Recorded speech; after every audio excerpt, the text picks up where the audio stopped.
Is it a return to form for a storied game franchise, or another stale reboot?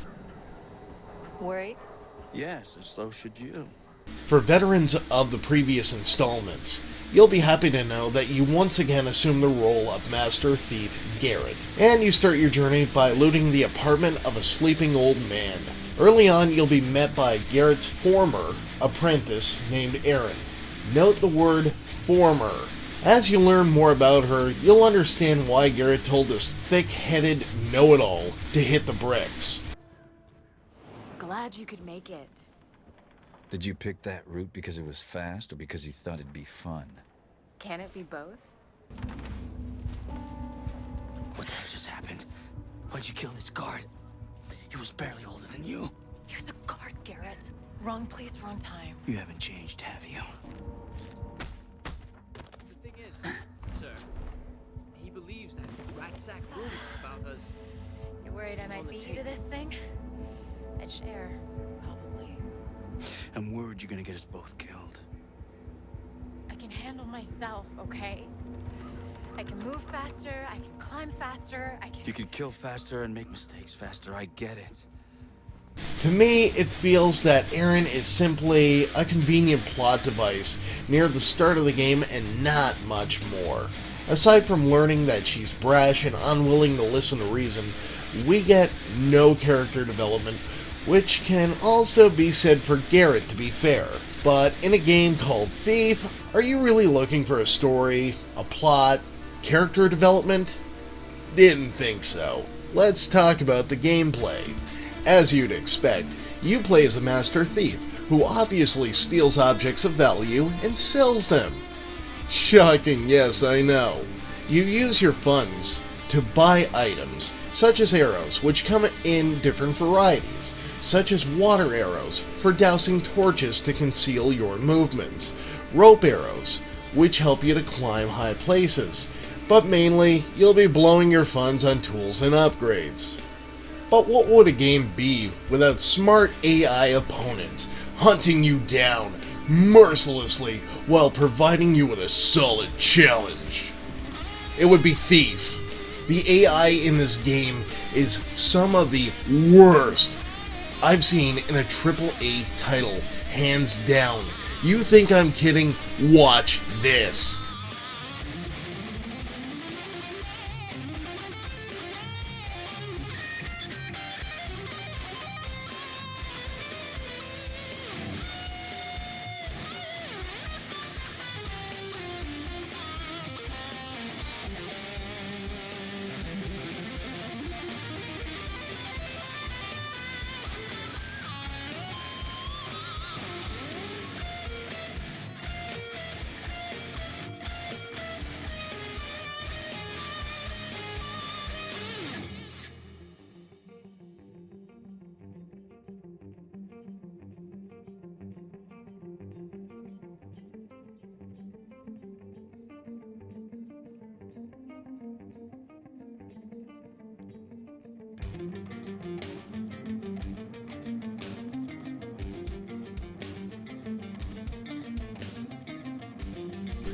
You know, I'm willing to guess that the employment application for guards went a little something like this. A vigilant guard always. A. Circles a room endlessly. B. Circles a room talking to himself about the joys of raping a married woman. C. Both A and B. If you answer any of the choices, then congratulations, you start Monday, soldier. Also, stop eating lead paint chips. Please. But seriously, the AI is a joke. They roam in a predictable pattern, waiting for you to perform a drum solo on their skull with your blackjack club, which does very little in the way of building tension. Why pause the game to take a piss when you can simply find a wide open space to casually stand around in and not stress one little bit about being discovered ever?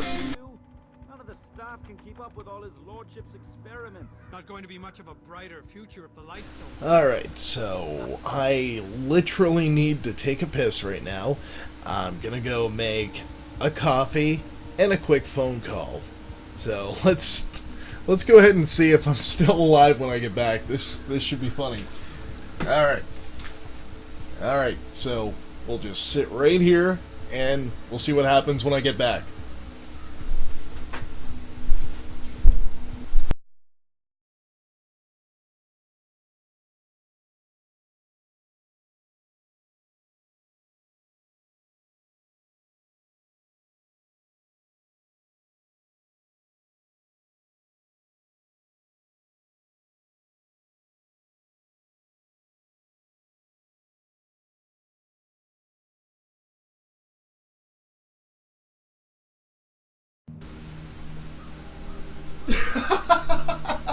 Oh my god.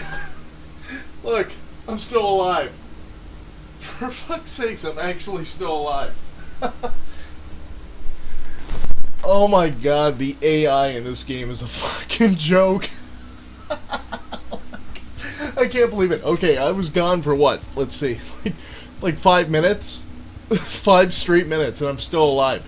They haven't seen me, they haven't done jack shit about my presence there. I'm literally right behind a guard. I'm like 3 feet behind this fucking guy.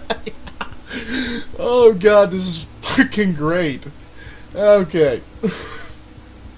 The level design is yet another aspect that makes me want to pitch my keyboard into the nearest wall.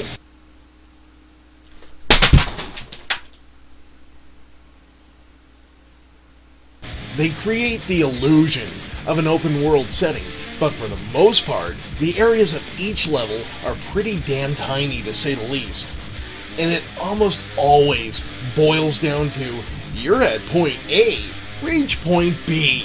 Hey, wait, shouldn't I be stealing stuff along the way? I mean, isn't that the point of a game called Thief? Ha ha ha! No, you silly bastard. As long as you reach the designated area, it doesn't matter whether you've stolen a single thing or not.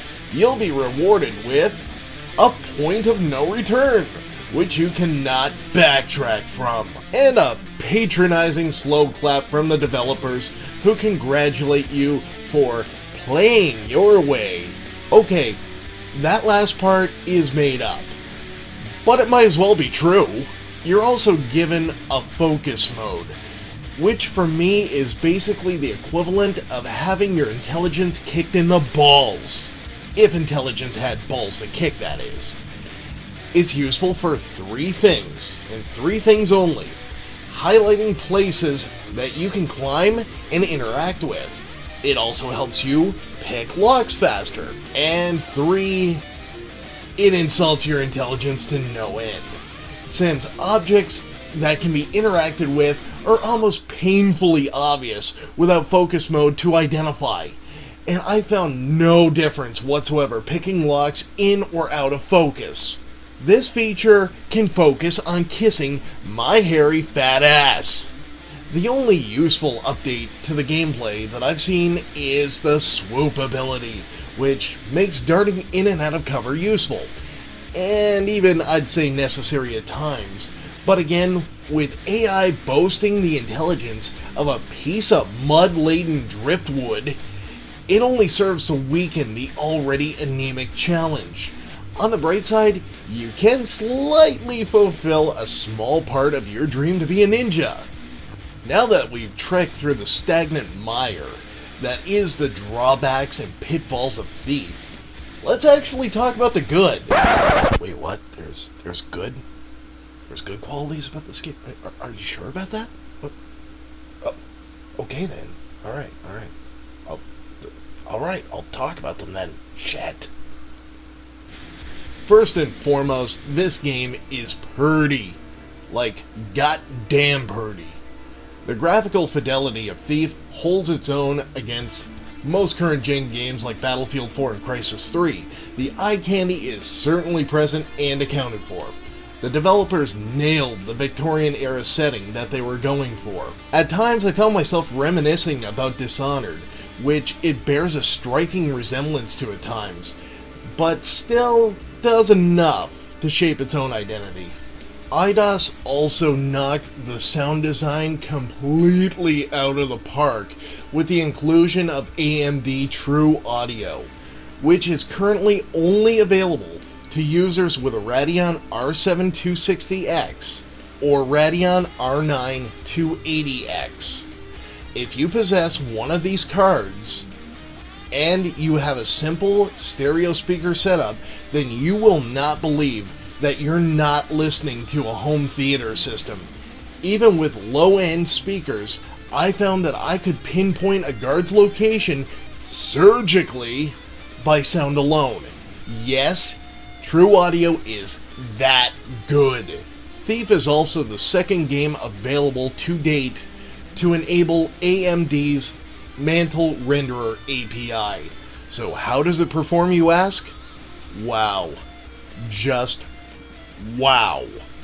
I personally saw a very significant frame rate jump after enabling Mantle, far bigger than Battlefield 4 offered even. I went from playing in high settings in 720p in DirectX 11 to comfortably playing 1080p in ultra settings, with no visual degradation of quality. In conclusion, I disliked many things about Thief, including the story, characters, plot, levels, gameplay, and that accursed AI! In my opinion, is that this game cannot stand on graphics and sound design alone. After a while, you'll almost certainly grow weary of the repetitive and boring gameplay that does little to offer a solid challenge. It's very much style over substance, and I can't recommend it in good conscience. Once the game goes on sale in a few months on Steam, which it almost certainly will, it might be worth your time then, but at full retail price, with little replay value, you're getting robbed. No pun intended.